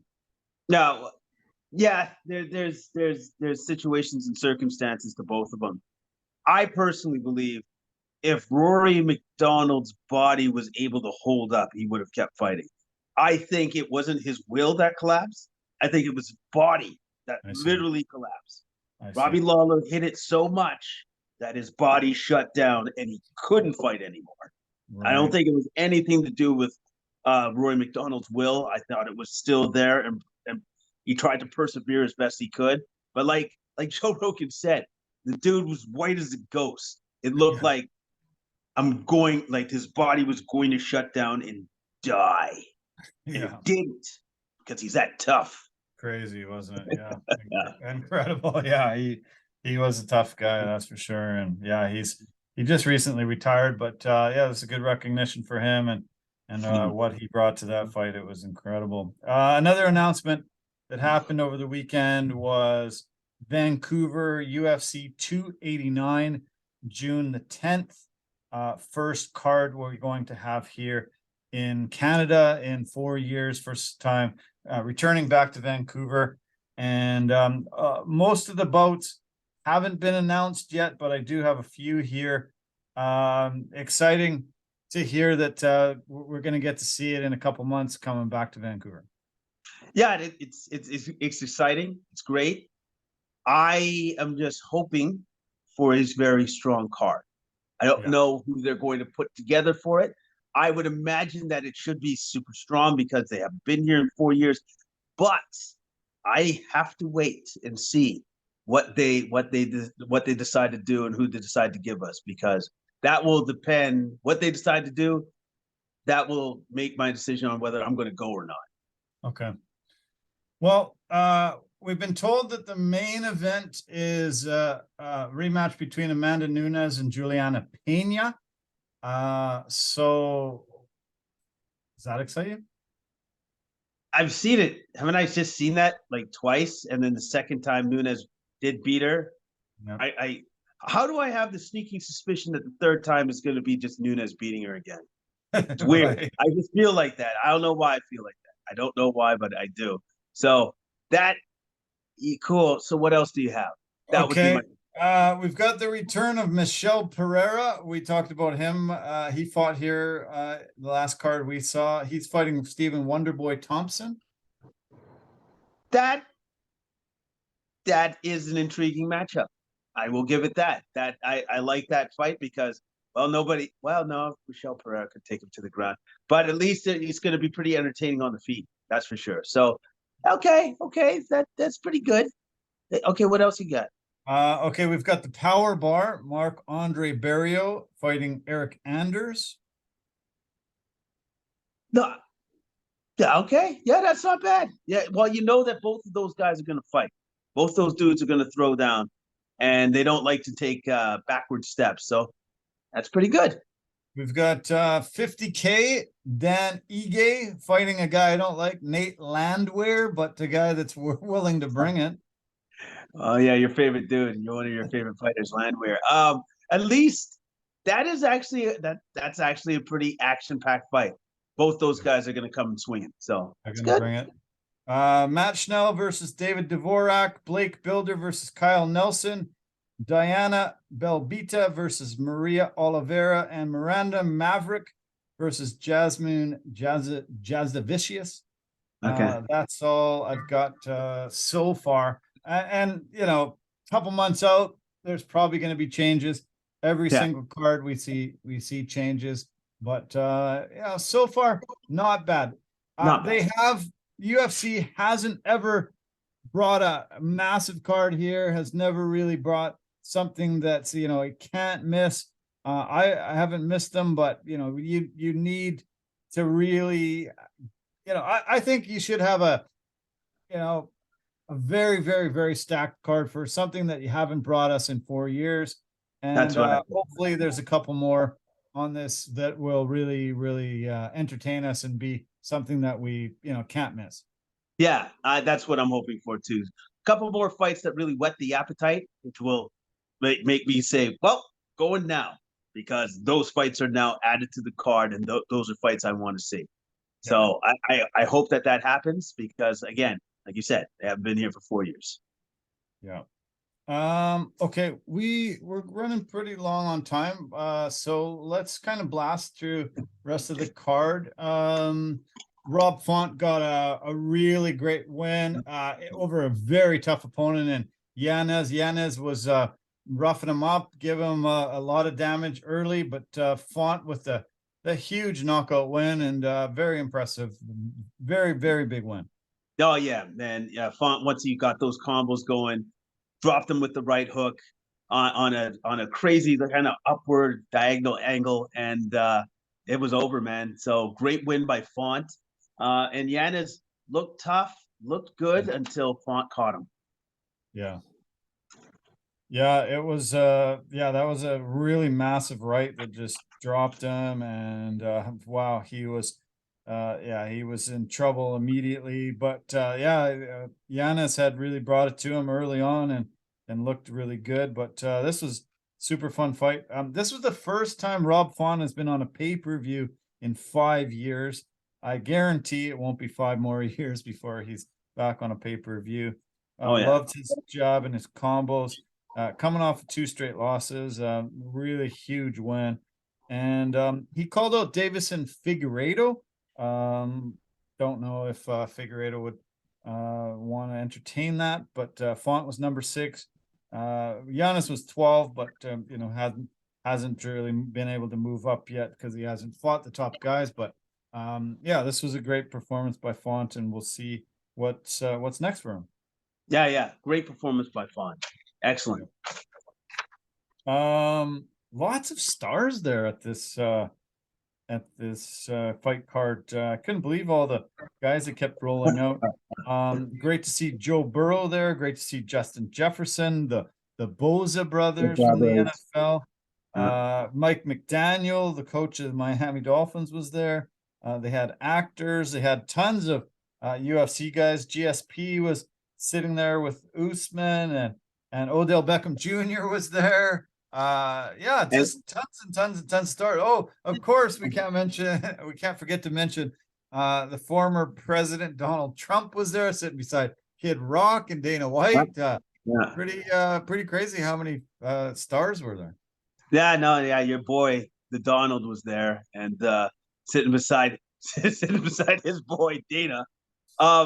I saw one of the best pictures ever, and it was just so weird. It was just the weirdest picture. Mike Tyson, Kid Rock, Donald Trump, Dana White. That's all I hanging out. And I'm just like, Wow. doesn't he have that indictment thing he has to deal with in New York? Cool that he's not worried about it. Yeah. Maybe he's just trying to get one last night out before he goes to prison. Yeah.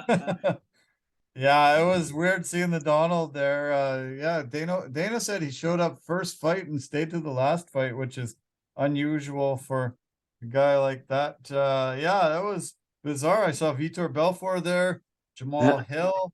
Who else was there? On and on and on. Just a ton of Tyson. To see Tyson, Kid Rock, Donald Trump, Dana White in one picture, man. That's crazy. Yeah. I would have invited them to a party, and I would have just been taking like little shots and just saying, "Look who the hell I'm hanging out with." No, Can but you no. believe these four? Yeah, That I would have know. been so hilarious, wouldn't it have been? No, yeah, no. It was just surreal seeing the four of them together, where you're just like, you'll never see that again. Never ever will you ever see that Okay, we definitely should mention Kevin Holland, one of our favorite fighters. He goes in against a tough guy in Santiago Ponzinibbio, utilizes his 8-inch reach advantage, and was able to get a really nice knockout victory late into the third round. He just landed that left hook as he was moving backwards, and then Ponzinibbio fell down into knees first, head onto the canvas. I Murgliata stopped it really quick, and Ponzinibbio was super choked at him. But come on, when you fall down like that badly, I think it was a just stoppage, and Holland gets the win there. No, I think it was a just stoppage. Like Ponzinibbio was doing good work. The leg kicks trying to aggravate Holland's lead leg, but once in that second round when Holland missed with the right and then still kept following through with the left hook, massive left hook. And when you fall on your face and you don't even catch yourself with your hands, you use your face to catch yourself on the mat, it's over. It's over. I thought it was a great stoppage. There was all Ponzinibbio was going to get was more damage, or just to be really knocked out and not moving for a while until he finally woke up. So I thought it was a great stoppage. He would have taken a lot. Holland took the mic and called out Jorge Masvidal. 2 fights later, 3 fights later, it's done. I guess 2 fights later, so he's gonna have to find somebody else to call out. For some reason, a lot of people don't like Holland, and he's always seeming to scrap guys. Masvidal and him actually had a bunch of altercations fight week. It was weird. Holland really gets into that. He likes rescuing people, and he likes stirring shit up every time he goes to a card. We'll see where he comes next, but always entertaining. Always entertaining. And also, too, I think what's very frustrating for some other people, he's got a mouth and it goes at like 100 miles per minute. And he's actually pretty clever and witty. So if you got a pretty clever and witty guy always saying clever and witty things that are just pissing you off, you just want to punch him like hard all the time. But the only thing that's the problem is that he's going to punch back and it's going to suck. So, yeah. The fight that kicked off the main card, kind of surprising to see an 18-year-old kick off a main card.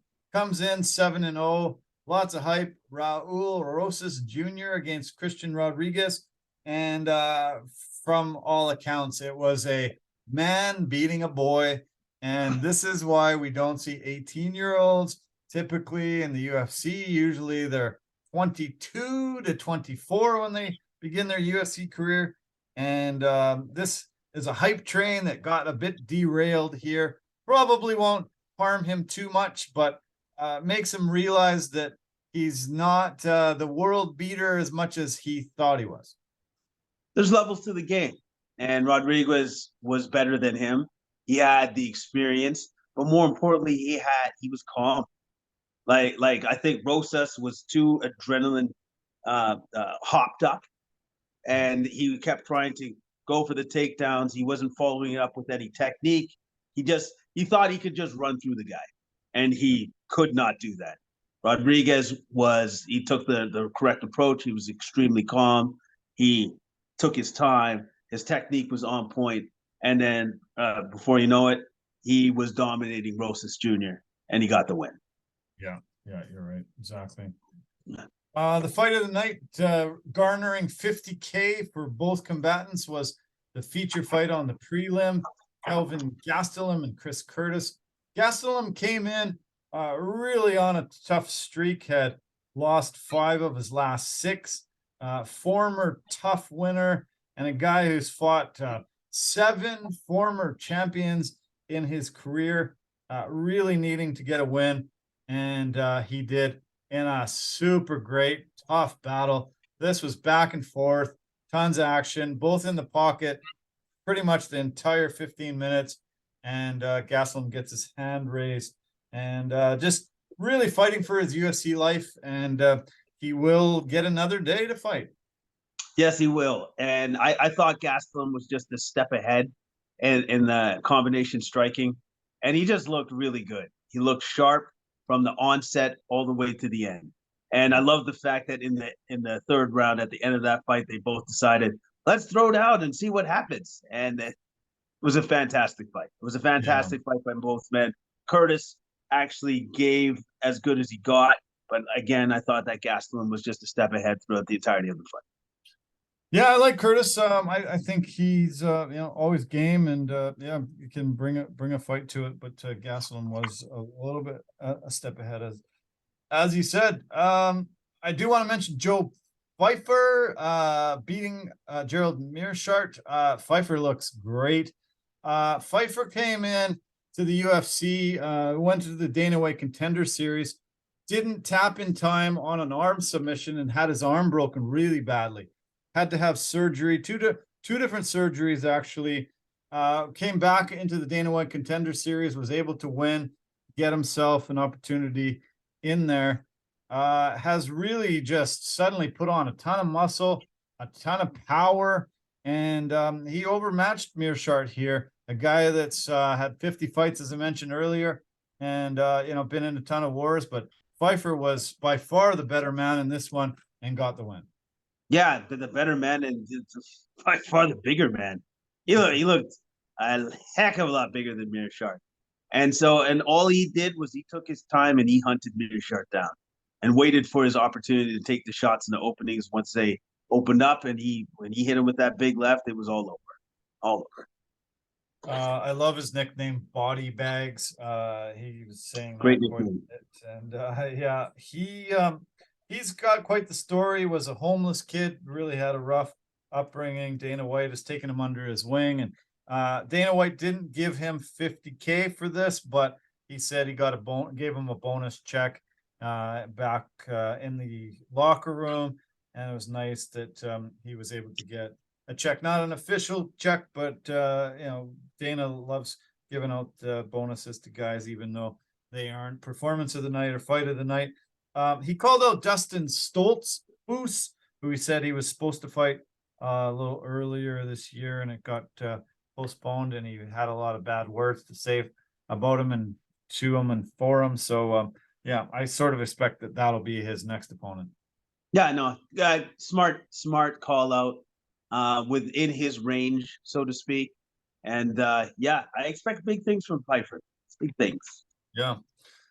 The Vancouver area, Lupi Godinez, the girl, she's from Mexico but lives here in the Lower Mainland, fights a really tough opponent in Cynthia Calvillo, and gets a split decision win. Great to see Lupi back.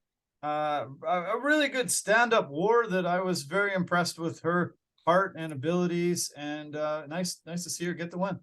Yeah, nice to see her get the win. I thought her striking was really good, especially her counters on Calvillo. Her grappling was as good as it's ever been, and but it was a tough fight, close fight. But I thought Godinez won, and she did. Yeah. Do you want to mention anything about the early prelims? 3 fights on the early prelims. Have anything to say about them? Unfortunately, no, because I did not see them. Okay. All right. Yeah, usually they don't show them locally here, but Sam Hughes gets a win. Steve Garcia, nice win over Jalen Urdan-Beckett, and Ignacio Batamundes. Really, really, really impressive performance over Trey Ogden there. I was a little disappointed in this card losing some of the other fights off of it. As I mentioned earlier, we've seen fights drop off almost every card, but Michael Chiesa, Li Jingliang, that was a tough fight to lose. Chase Sherman was supposed to fight Chris Barnett. Barnett couldn't make 265, so he balked out and said he wasn't be able to make that weight. They replaced him with Carl Williams, and Carl Williams ended up having a medical issue on Saturday and had to fall out too. So poor on the Vanilla Gorilla Chase Sherman couldn't get an opponent to two of them fall off on him. This is funny because they couldn't make 265. Wow. I know, hilarious. Bahamundas had original opponent of Nicholas Moda, and Moda had to cancel, but luckily Trey Ogden was able to step up and be his opponent there. PFL had a great card this past weekend. That was their second card of the year. There was a couple of former UFC fighters again on the card. Came up short. Aspen Ladd was unsuccessful. But I do want to mention this coming Friday, they have a lightweight battle between Shane Hurricane Burgos and Olivier Aubin Mercier in a lightweight 155-pound battle, which will be the main event for PFL coming up on Friday. Keep tuned in. Man, it's been great so far. I've really enjoyed the cards, and they've got a ton of talent there. Great promotion. I really like the Professional Fighters League. Oh yeah, no, and that's a great fight coming up between those two guys. That should be highly entertaining because both guys like to break. Yeah, and UFC is back this Saturday. Kansas City, we get to see it. 2:30 Pacific, 5:30 Eastern time. Prelim start 5:30 Pacific, 8:30 Eastern time. Max Holloway and Arnold Allen. Super stoked for both these guys to battle each other. I love both of them. Don't know who to cheer for. Probably just gonna hope for a really great, super incredible battle in the featherweight division. Good to see Max back and fighting a tough guy in Allen. Yeah, it's good to see Max back because he's been away for quite some time, and I like to see that he's headlining again against a very tough Arnold Allen. I think this is going to be extremely tactical fight between these two, but I expect to see the old Max Holloway just doing punches and bunches and not letting you off the hook at any point in time in the entirety of the fight. Yeah, he's always got that incredible cardio. Edson Barboza, love watching him fight. Billy Correntino is his opponent. Dustin Jacoby fighting a Russian guy. Hate those names. I'm not going to mention it. Tanner Bozer, friend of the show, been on the podcast on a few occasions. He's dropping down to the light heavyweight division finally, fighting the Hulk, Ion Kutalaba. Great to see Tanner back. I've been following him a bit on social media. Considered having him on the podcast, but I think I'm going to have him right after he wins. So let's have him next week after a big victory. He said he hasn't been light heavyweight in forever. Finally decided to drop down and fight these smaller guys. And we'll see. We'll see a great performance, I'm sure, out of Bozer. I expect to see one. I think him going down to the lighter division is going to help him immensely because he was already extremely fast, dexterous in the heavyweight division, and I think him with his with the power that he's going to bring down to the lower divisions and the fact that he's light on his feet, he's fast, I think it's going to help him quite a bit. He's got abs, man. You should see his body right now. He posted some pretty impressive pictures. He looks like he's never been in better shape, and I cannot wait. Hopefully he gets a big victory there. Pedro Munoz, Chris Gutierrez. Wow, this definitely could be fight of the night. Clay Guida always brings it. He's entering the cage for what, the 58th time? Holy crap. Fighting a tough guy in Rafa Garcia, kicking off the main card. Bill Algeo, TJ Brown. We got Brandon Royval against Matthias Nicolau. Cunnings against Short Fuse Ed Herman. We got another Canadian, Jillian Robertson, against Pierre Rodriguez. Lando Venata. Groovy's back. Love seeing him fight. This is a hell of a great fight night card from Kansas City. I don't remember them being in Kansas City. It's, I don't know, maybe once or twice, but man, it's been forever. I think it's been a long time since it's been to Kansas City, if not their first time. But it's a great card, a really strong card. Looking forward to seeing the Bill Algeo TJ Brown fight. I think that's going to be highly entertaining. It's a good card, up and down. Yeah, up and down. I can't wait. Yeah, I'm excited. Great card this weekend.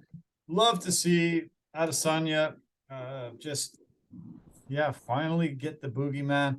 How many Halloweens were there? Like 8.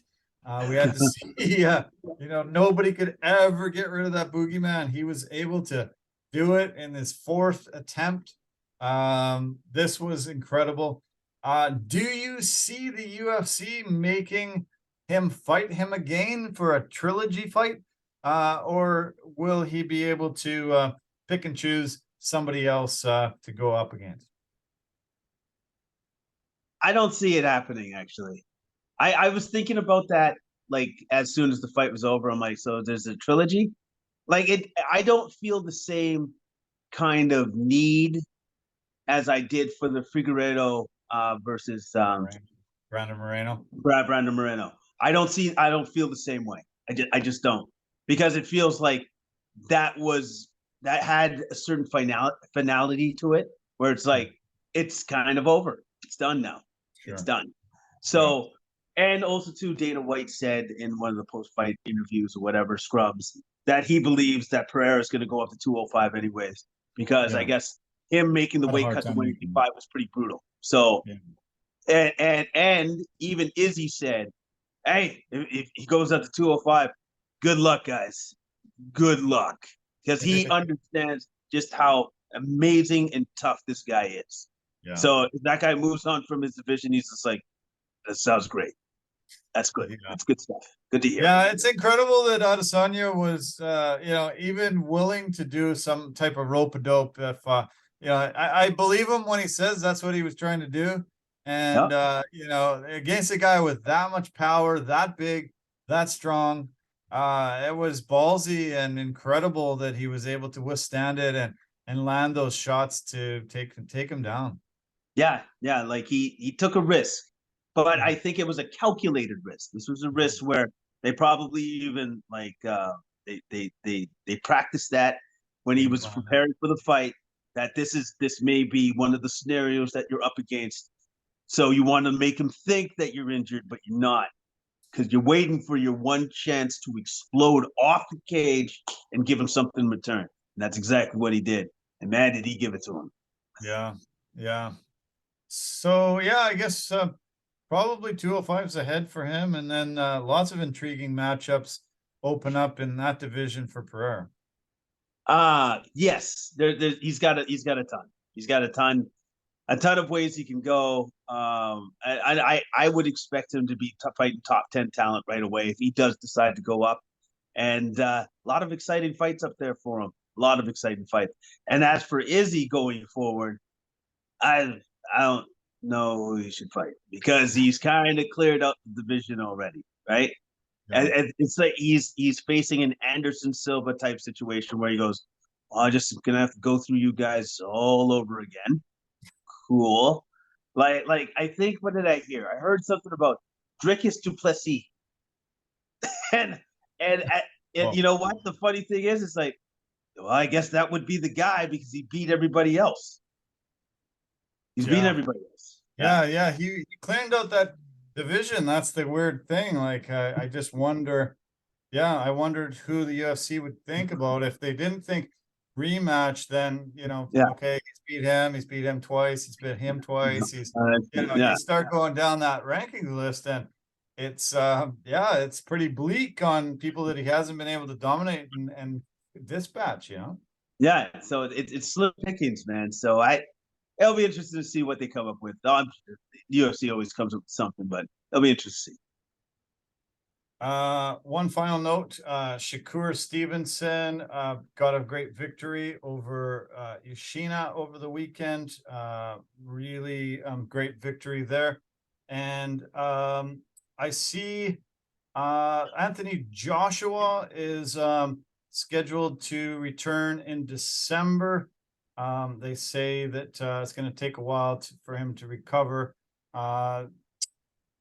I saw that his promotion say that they weren't impressed enough with his performance to think that he can fight Fury yet or fight somebody of that caliber. He's going to need another opponent and another bit of time. So December is when they're trying to bring Anthony Joshua back. All right. Well, I understand the promotion, making sure that their golden goose doesn't get beaten too much. So, my question to that though would be, if you don't think he's ready now, when do you think he's going to be ready? Because I don't know what the next fight's going to bring him, but I don't think it's going to bring him the level of skill that Tyson Fury is going to bring into the boxing ring if he ever faces him. So, I don't know what you expect.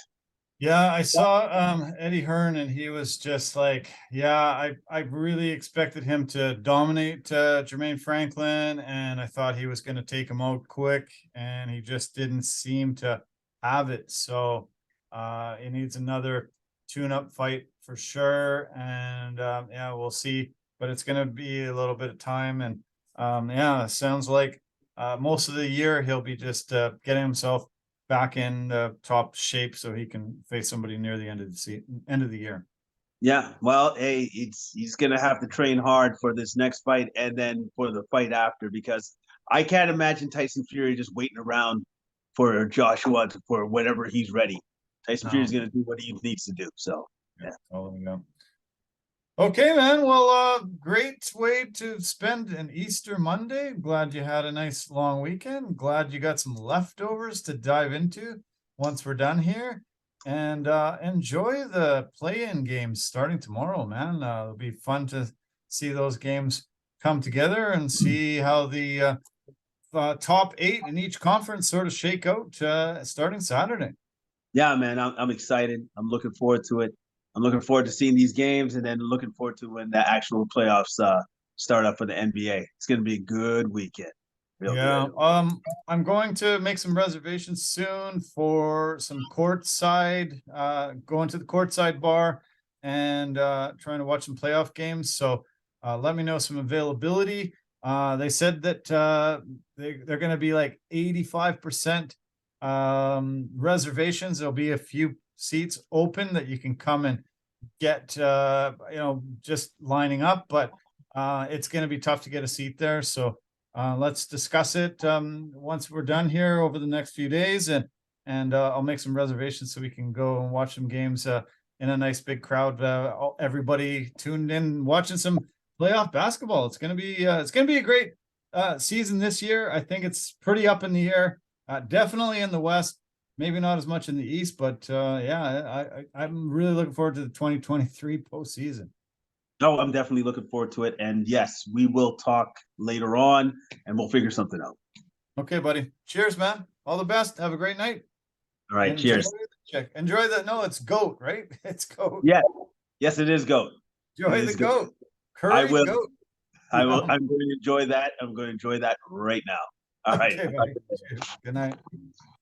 Okay. All right. Thanks, everybody. Appreciate you sticking around and enjoying our podcast as always. Well, it was fun to break down that incredible card. And what a day of basketball it was yesterday. And yeah, we've got some matchups now, some play-ins, some playoff matchups in the NBA, and yeah, a few news and notes of the NFL. I want to thank our partners and sponsors. Appreciate all the hard work that goes into making Anchor.fm the easiest place to make a podcast, and phenomenal at posting on multiple podcast platforms for us. I really appreciate all the help there. I want to mention Verbero, the hockey equipment and apparel company, an industry leader in technology, performance, and value. And the V350 stick is a must-have for anybody that plays hockey in your family or friends. Pampas and Possibilities, if you get them to come into your home, they'll spruce it up with some really great West Coast vibes, make it look pretty, make it look great. Really impressive stuff. You can find a lot of details on our website. And speaking of our website, you go to our website, you can find Forever Living products. They are at discounted rates there. They are for health and beauty products made from aloe vera. And yeah, I highly recommend them. I utilize tons of them in my home. So thanks for your support as always. And thank you for sticking in. We're sure getting a lot of great feedback, a lot of great subscribers lately, a lot of views, and yeah, onwards and upwards. Yeah, I hope you had a really nice long weekend. Hope you have a great week ahead. Love you lots. Take care of yourself, and bye for now.